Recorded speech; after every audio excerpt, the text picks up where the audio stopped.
everybody, welcome to my channel. Some of you have like, hello and welcome to my channel. You probably have already read the title to this video. And yes, I am about to get real personal, okay? I just want to share my story because I know I can help someone by sharing my story. I know that there is someone out there that has been through what I've been through or is going through what I have been through. And I just wanted to share my story. Please don't mind the way I look, okay? We have been quarantined for about 2 months now due to COVID-19. And I look a mess, okay? I've been working from home in my bed with my pajamas on for 2 months now, okay? So please don't mind me because I ain't going nowhere after this. So moving forward, I'm gonna just jump right into the story. I might be all over the place with this story. I'm just going to scan through little pieces of my life from when it started to the present day, which is today. So as a kid, I was sexually abused by my father. Crazy, right? I know. So it all started because my mother, she was on drugs. Around the time that I was born, crack cocaine was heavy, hitting hard. And my mother, she fell victim to that drug. And she was unable to take care of her kids due to that. So CPS took me and my sisters out of her care. And we were put into foster care. So we were in a foster home. And that's when my grandmother and my father came and got us out of the foster home. And around this time, my father was living with my grandmother. And that's where the abuse started. I was about 5 or 6 years old. And it's crazy that I was that young, but remember everything like it was yesterday. Like I remember everything. So yeah, my father was living with my grandmother. And we were excited to be with my grandmother because coming from a foster home where you're living with strangers, you don't know these people, they don't know you, they don't care about you. 9 times out of 10, they're in it for the check. So coming from that to being around my grandmother and my father, we were excited. Like we were happy. Like I still wanted my mom. I guess I was a mama's baby because I always just remember wanting my mom, but unfortunately she wasn't able to take care of us. So I was around my father, so I was excited about that. And like I said, my father was living with my grandmother. And my grandmother, she had a big house. I'm from Oakland, California. I'm from Oakland. And that's where I live. That's where I was born and raised. And that's where my grandmother lived, in Oakland. She had a big house in Oakland. And it was like an attic. The attic is where my father stayed. It wasn't just your average attic. It was an attic that was turned into a bedroom. And it was like a 3-section bedroom. Like it was hella big. Excuse my language. It was real big. And so we used to always go upstairs to my dad's room to play. Like we wanted to play. We were kids. And this is our father, not knowing that this man is a whole pedophile. So we used to like be in like the 3rd section of the attic playing and stuff. And then I just remember my father just always telling us one by one to go to his room. So this room, the first room was like his bedroom. The second room was like another room. It had like a bed in it. And the 3rd section was like a big closet where all his clothes was at. And we used to just be in the back where the closet was. But he used to make us come to his bedroom one by one. And that's when the abuse started. And being that I was so young, I didn't understand what was going on. Like the abuse was going on for years. Like it happened for years. But like I said, I was so young, I didn't understand what was going on. And I guess that's why I didn't tell anybody. But I just remember it got to the point where I was just terrified to be around this man. Like, I was just scared to be around him.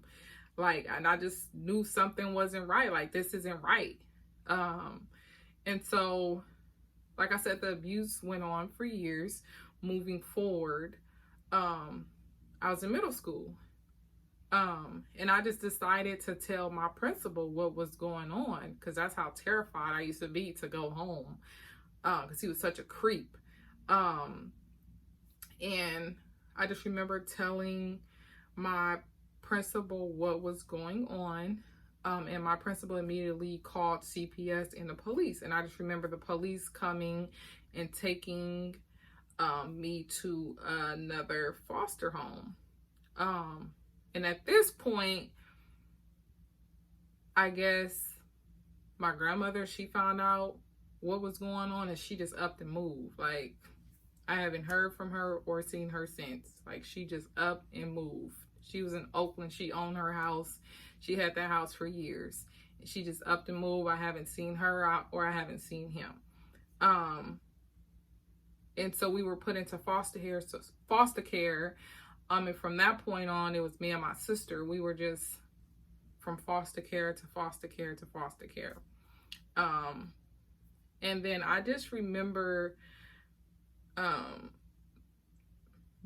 becoming very depressed, like very depressed, because not only did I not have my mother, but to be sexually abused by your father. Like, you hear stories of people being sexually abused by strangers, but to have your innocence taken away from you from your father is the most saddest, sickest thing that can happen to a little girl.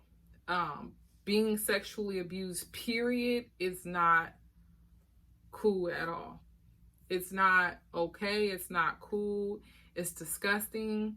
But to really just have it done by your father, it's just 10 times worse. Because your father is supposed to protect you.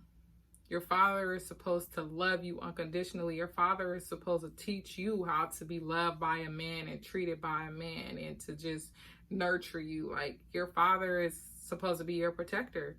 But for him to be a full-blown pedophile and to be the one to take your innocence from you is the most sickest thing ever. Like, and to this day, it bothers me. Like, so I just remember being a teenager, falling into a deep, deep depression to the point I became very suicidal. Like, I just wanted to take my own life. I didn't want to be on this earth.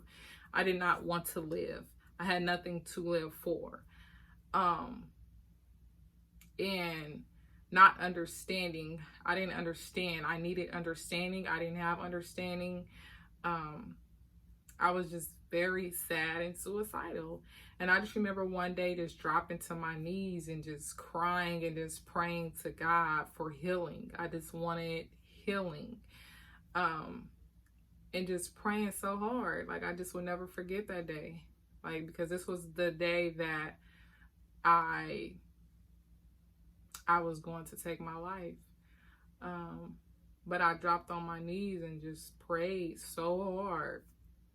And then I just remember a big relief. Like, it was a big relief. Like, everything was going to be okay. That I knew it was going to be a process. But I knew everything was going to be okay at that moment. And then so moving forward to this present day, I still don't know where my father is. I still don't talk to him. I still don't know where my grandmother is. I still don't talk to her. As far as healing, I am still healing. I still deal with it. I take it a day at a time, because there is times that I just fall into a very deep depression. Like, I'm just an overwhelming feeling of sadness, just being very sad, like very sad. And still wanting understanding. I am 30 years old, and still, like, to this day, I still don't understand. I still want to know why. I still have so many questions that has not been answered. But I decided that I was going to go to therapy. So I go to therapy. And I would recommend anybody that has ever been through any type of sexual abuse, and if you haven't told anybody, to tell somebody, to talk to somebody. Don't hold it in, to don't be embarrassed about it, because you didn't ask for that to happen to you. And a lot of women that have been through abuse, being sexually abused, they hold it in. They don't tell anybody because they don't want to be judged. And with holding that type of hurt in, a lot of the times people start to do drugs to numb the pain. They start to drink. They try to do whatever to numb the pain. Like, people cope with things differently. But I would just recommend talking to someone, praying, having faith. I know there may not be a lot of religious people out there, and to each its own, but my way of dealing with things is prayer. I pray a lot about everything.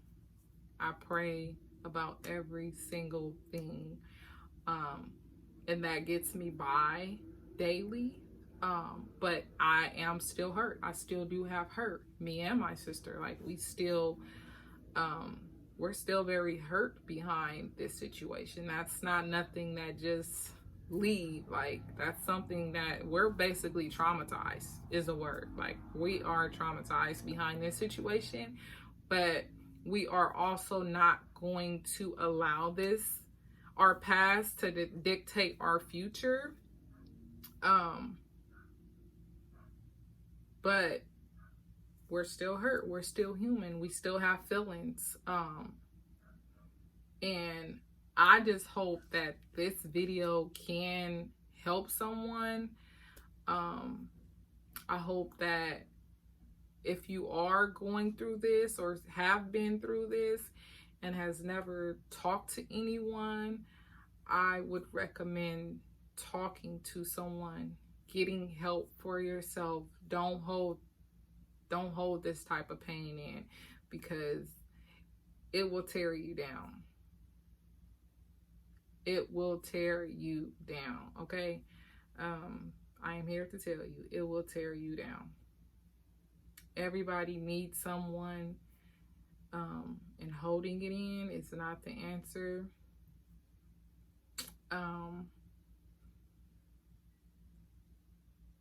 I don't know. I'm a little speechless right now. But if you have any questions, if you just need someone to talk to, drop some comments down below. I don't mind answering any questions that you have. But yeah,